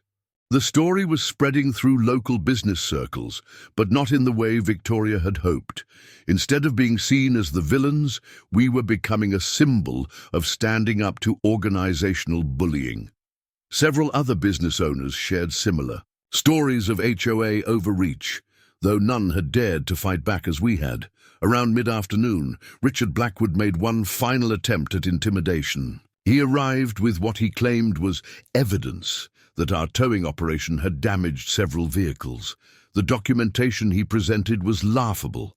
Photos of pre-existing scratches and normal wear and tear that residents were now trying to blame on the towing company. "Mr. Blackwood," Rebecca addressed him calmly, "every vehicle was photographed and videoed from multiple angles before, during, and after towing. Would you like to see our documentation, or would you prefer to add attempted fraud to the list of actions we're documenting?" He left quickly after that, but not before delivering what he probably thought was a threatening message. "This isn't over, Mr. Chen. Victoria has connections in the city planning office. Your permits and licenses might need extra scrutiny." And during their next review, Rebecca's recorder captured every word. "They really don't learn, do they?" she mused after he left. "Every threat just gives us more ammunition." The interim HOA board, trying to distance themselves from the Blackwoods, issued a statement formally disavowing any connection to these attempts at retaliation. They also announced that Victoria and Richard Blackwood had been banned from serving on any future HOA committees or boards. "Look at this," Sarah showed me her phone. The local business journal had picked up the story, but not in the way the Blackwoods had hoped. The headline read, "Local business stands firm against HOA overreach, a case study in property rights." The article detailed how our stand against unauthorized parking had inspired other businesses to review their own policies and stand up to similar pressures. It included interviews with several business owners who had faced similar situations, but hadn't known how to fight back. "We're getting requests for consulting," Emily reported, showing me a growing list of emails. "Other businesses want to know how to handle HOA encroachment. Some are asking if we can recommend legal counsel for similar situations." Marcus approached with another security update. "The towing company reports that Victoria tried to convince them to admit to vehicle damage, offered to pay them to revise their documentation. They recorded the whole conversation and sent it to us." Rebecca added this to our growing file. "At this point, they're practically building our case for us. Every attempt at retaliation just proves our point about their abuse of power." The public relations battle took an unexpected turn when local media began digging deeper into Sierra Vista HOA's history. Investigative reporters, initially drawn by the drama of the mass towing, uncovered a pattern of similar behavior that stretched back years. "You need to see this," Sarah said, placing the morning newspaper on my desk. The headline read, "Pattern of Power, Sierra Vista HOA's History of Property Rights Violations." The article detailed multiple instances where the HOA had attempted to appropriate or control property they didn't own, always using the same tactics of influence and intimidation. "Channel 7 is running a special investigation tonight," Marcus added, checking his tablet. "They've interviewed former residents who moved away because of the HOA's aggressive tactics. Some are claiming they were essentially forced out when they refused to comply with unauthorized demands." Rebecca was already incorporating the new information into our legal documentation. "This is gold," she said, highlighting sections of the newspaper article. "It establishes a clear pattern of behavior. Their attempts to take over our parking lot weren't an isolated incident. It was part of a systematic abuse of power." The story had struck a nerve in the community. Our security cameras captured a steady stream of cars driving slowly past our property, their occupants taking photos of our now clear parking lot. But unlike before, these weren't angry residents. They were citizens interested in the business that had finally stood up to HOA overreach. "The community forum is exploding," Emily reported, monitoring social media. Former residents are coming forward with their own stories. One family claims they were forced to sell their house below market value after refusing to let the HOA use their corner lot for community purposes. Victoria Blackwood attempted to counter the narrative with a letter to the editor claiming that all HOA actions had been in the best interest of the community. The newspaper printed it alongside documentation of the HOA's various property rights violations, creating an even bigger public relations disaster for her. "Look who just walked in," Sarah called from the front office. Through the security feed, I watched as Richard Blackwood entered the lobby, this time without his usual air of authority. He looked defeated. "Mr. Chen," he began when I met him, "I'm here unofficially. The media coverage, it's getting out of hand. We need to find a way to end this." Rebecca, ever present for these encounters, started her recorder. "Are you proposing something specific, Mr. Blackwood?" He shifted uncomfortably. "If you would consider issuing a joint statement, something about mutual misunderstanding, we could all move past this." "A mutual misunderstanding?" I repeated slowly. "Was it a misunderstanding when your wife ignored legal advice about property rights, when she threatened to use political influence against my business, or when you both tried to damage our reputation after the towing?" Richard's face reddened. "We were trying to solve a community problem by creating a much bigger one," I interrupted. "No, Mr. Blackwood. There won't be any joint statements or attempts to rewrite history. Your HOA tried to take what wasn't yours, threatened me when I objected, and then tried to retaliate when it didn't work. The public deserves to know exactly what happened.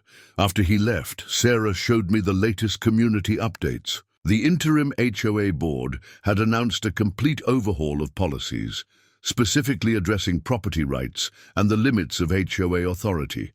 They were even bringing in an external auditor to review past actions and recommend reforms. Channel 12 wants to interview you, Marcus said, checking his messages. "They're doing a series on HOA oversight and regulation. Your case is becoming a catalyst for broader reform discussions." The story had grown beyond our local conflict.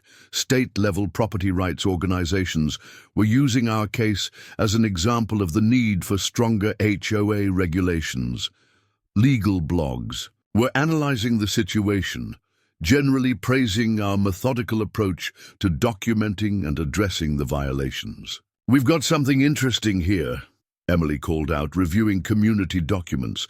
"Looks like Victoria and Richard Blackwood are putting their house on the market. They're moving to a gated community in another state." Rebecca smiled at this news. "Running away won't help them. This story will follow them, especially once the State Attorney General's office completes their investigation into HOA practices." The public relations battle had evolved into something much larger than a dispute over parking spaces. We had become a symbol of standing up to institutional bullying, and the ripple effects were spreading far beyond our local community. Just when we thought the situation was settling down, a new wave of challenges emerged. The State HOA Oversight Committee announced an investigation into Sierra Vista's practices, and suddenly our warehouse became ground zero for a larger debate about property rights and HOA authority. 3 more news crews outside, Marcus reported early Monday morning. They're interviewing people about HOA reform now. This story has legs we never expected. The media attention brought unexpected complications. Some of Victoria's remaining allies had started a whisper campaign, suggesting that our business was somehow taking advantage of the situation for publicity. They couldn't attack our actions directly, those were clearly legal, so they tried to question our motives. Instead, "Look at this hit piece," Sarah said, showing me a local blog post. "They're claiming we orchestrated the whole thing for media attention, that we could have worked with the community instead of taking such dramatic action. Conveniently ignores the fact that we tried to resolve this peacefully first." Rebecca was already drafting our response. "We're releasing all the documentation chronologically," she explained. "Every attempt at peaceful resolution, every warning, every threat they made. Let's see them spin that." The investigation was stirring up other issues too. Former residents began contacting us, sharing stories of similar HOA overreach. One elderly couple had been pressured to allow community access through their private garden. Another family had fought the HOA's attempt to claim their driveway as shared parking space. "It's like we uncovered a whole pattern of behavior," Emily observed, organizing the incoming messages. The parking lot was just the latest example of what they'd been doing for years.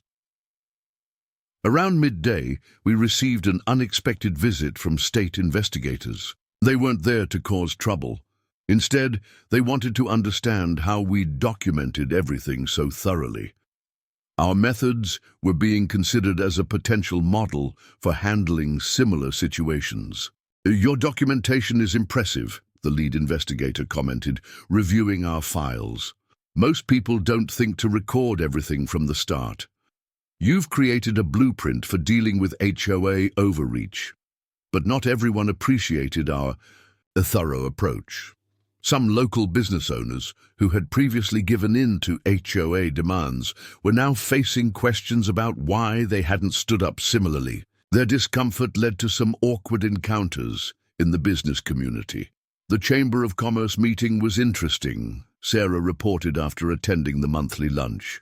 Some businesses are worried this will encourage people to challenge other HOA arrangements. They're not happy we've sparked this conversation. Victoria's final supporters tried one last angle of attack. They began suggesting that our strict enforcement of property rights was anti-community and that businesses had a moral obligation to support local residents. "Check out this letter to the editor," Marcus called out, reading from the local paper. "While technically legal, Phoenix logistics actions show a troubling lack of community spirit. They're really trying to make us the bad guys for not letting them steal our property." Rebecca actually laughed at this attempt. "They're getting desperate.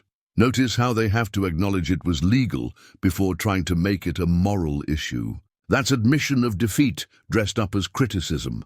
The investigation was having wider implications. Other HOAs in the area were suddenly reviewing their policies, especially regarding property rights. Some were even reaching out to us for guidance on proper procedures. "Got another consulting request," Emily reported. "A business park across town wants advice on handling HOA encroachment. They're dealing with similar issues, but on a larger scale." The situation had evolved beyond our original conflict. We were now being seen as experts in property rights protection, and other businesses were looking to us for guidance. It wasn't a role we'd sought, but it was one we were uniquely qualified to fill. "Here's something interesting," Sarah said, showing me her tablet. The state legislature had introduced a bill strengthening property rights protections against HOA overreach. Our case was specifically mentioned in the supporting documentation. "They're calling it the Phoenix Protocol," Marcus added, reading from the proposal. "Guidelines for documenting and responding to unauthorized property use. We've started a movement we never intended. Even as these larger changes unfolded, we maintained our focus on our core business. The parking lot remained clear, deliveries ran on schedule, and our employees could work without disruption. But there was no denying that our stand against HOA overreach had catalyzed something bigger than us. The final chapter of our HOA saga came 6 months after the towing incident. The State Attorney General's office had completed their investigation, and a hearing was scheduled to present the findings. As the catalyst for the investigation, I was invited to attend. The hearing room was packed with familiar faces. The interim Sierra Vista HOA board sat in the front row, alongside property rights advocates and local business owners. Victoria and Richard Blackwood were notably absent. They had indeed moved out of state, but their legacy lived on in the changes their actions had sparked. The investigation has revealed a systematic pattern of HOA overreach, the lead investigator announced, presenting their findings. The Phoenix logistics incident was not an isolated event, but rather the culmination of years of unchecked authority abuse. The evidence was damning. The investigation had uncovered dozens of similar incidents where the HOA had attempted to appropriate or control private property through intimidation and influence. Our case had simply been the one where someone finally stood up and said no. Thanks to the meticulous documentation provided by Phoenix Logistics, the investigator continued, we now have a clear template for addressing such violations. Their response has become a model for protecting property rights while maintaining professional standards. Rebecca, sitting beside me, smiled as they presented the new guidelines, many taken directly from our handling of the situation. The Phoenix Protocol, as it had become known, was being recommended for statewide adoption. The changes are significant, Sarah whispered, reviewing the proposed regulations. Clear limits on HOA authority, mandatory documentation requirements, substantial penalties for violations. They're using our case to rewrite the rules. The interim HOA board had embraced the changes, turning Sierra Vista into a model of reformed HOA governance. Their new president, Dr. Thompson, had implemented strict oversight measures and transparency requirements. The community's property values, contrary to Victoria's dire predictions, had actually increased under the new, more professional management. We've learned valuable lessons, Dr. Thompson addressed the hearing. Our community is stronger now because we understand that true leadership comes from respect for rights, not abuse of power. Phoenix Logistics didn't just protect their property. They helped us become a better community. The ripple effects had spread far beyond our local area. Other businesses and property owners, emboldened by our success, had started standing up to similar overreach. The state had received hundreds of reports of HOA violations, many following patterns similar to what we'd experienced. The business community has changed too, Emily noted during a break in the hearing. Remember how some owners criticized us for not being community-minded? Now they're all talking about the importance of clear boundaries and professional relationships. The final recommendations included mandatory training for HOA board members, clear guidelines for property rights respect, and substantial penalties for violations. Our documentation methods were being incorporated into training materials for property owners and business operators. It's interesting, Marcus observed, how standing up for what's right can have such far-reaching effects. We just wanted to protect our parking lot, and we ended up helping change the whole system. After the hearing, Dr. Thompson approached me with an unexpected proposal. The Sierra Vista community wanted to formally apologize for their previous leadership's actions and establish a proper business relationship with Phoenix Logistics. We're expanding our community center, he explained, and we'd like to contract with you for some of the logistics handling. We want to show that professional cooperation is better than confrontation. The irony wasn't lost on anyone. The very business they had tried to bully was now being sought as a legitimate partner. It was a perfect example of how proper business relationships should work. Got something you'll appreciate, Sarah said later, showing me her tablet. Victoria Blackwood had given an interview to a property magazine in her new state.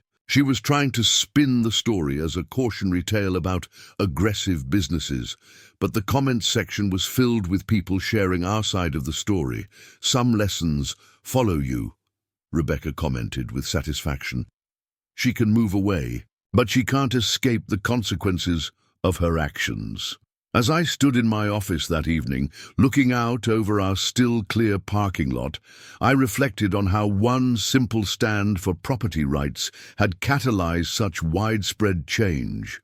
The new security cameras caught the sunset's reflection, symbols of how vigilance and documentation had protected what was rightfully ours. "Ready for tomorrow's business association meeting?" Sarah asked, preparing to leave for the day. "They want you to speak about maintaining professional boundaries in community relations." I nodded, watching as our last delivery truck of the day pulled smoothly into the loading dock. No obstacles, no drama, just business as usual. Sometimes the biggest victories come from simply standing your ground and doing what's right. Preparing and narrating this story took us a lot of time. So if you are enjoying it, subscribe to our channel. It means a lot to us. Now back to the story.